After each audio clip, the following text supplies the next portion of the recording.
Welcome back. Vice President J.D. Vance met Pope Leo XIV in Rome, giving the Pope an invitation to visit the Trump White House. And the Trump White House is on a roll. Trade deals, border shutdown, and now the talk is of Trump's big, beautiful bill of tax cuts heading to a potentially full House chamber vote, possibly by Thursday. Joining us now, the chairman of the White House Council of Economic Advisors. He's Chairman Stephen Miran. Stephen, it's so wonderful and great to have you on the show. Thank you so much for joining us. What do you think? Well, thanks for having me. Do you think it passes the House by Memorial Day weekend? Because I don't think lawmakers want to go back to their home district and say that they voted no on and for a massive tax increase on working Americans. What do you think? Yeah, I do think it passes because, look, I think you have to think about this in the context of President Trump. And President Trump is one of the world's greatest negotiators in history.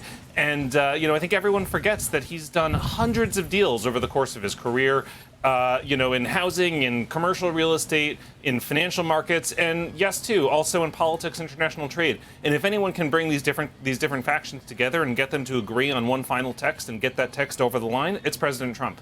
Yeah, because there's no bipartisanship in Congress. This Congress is off the rails for how polarized it is. And the CBO is also off the rails. It's way off the mark on scoring this bill, Stephen. You know, it's assuming GDP growth of only 1.8%. It's a more reasonable estimate is 3%. You know, Kevin Hassett says that gives you $4 trillion more in revenue if they did it at 3%, and that's about the size of the tax cut bill. We don't have an honest CBO. If we had one, this bill would sail through Congress.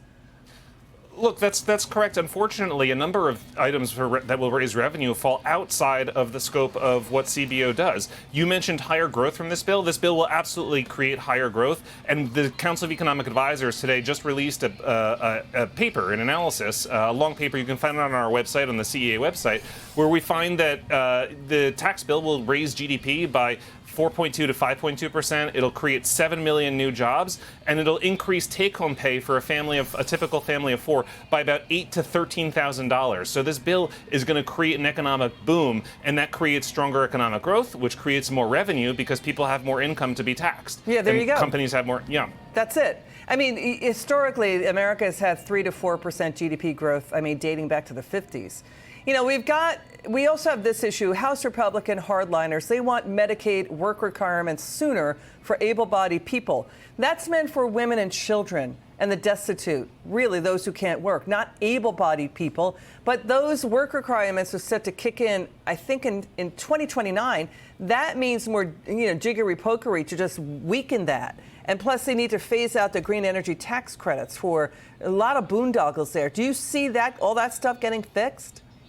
You know, I do see that coming through in the bill, and I think it'll save lots of money. I think you'll end up seeing that we shave the deficit by well over half a point of GDP because of these things. But you mentioned things that CBO misses. There's other things that CBO misses too. So we mentioned the better revenue from economic growth. That'll shave at least a point off the deficit. You just mentioned cuts to waste, fraud, and abuse. That'll shave another half a point. But there's also tariff revenue. Tariff revenue will very likely also shave an additional point off the deficit. There's also lower interest expenses. We are succeeding on bringing inflation down. And as we continue to bring inflation down, interest rates will come down with it, and that'll shave another point off the deficit too.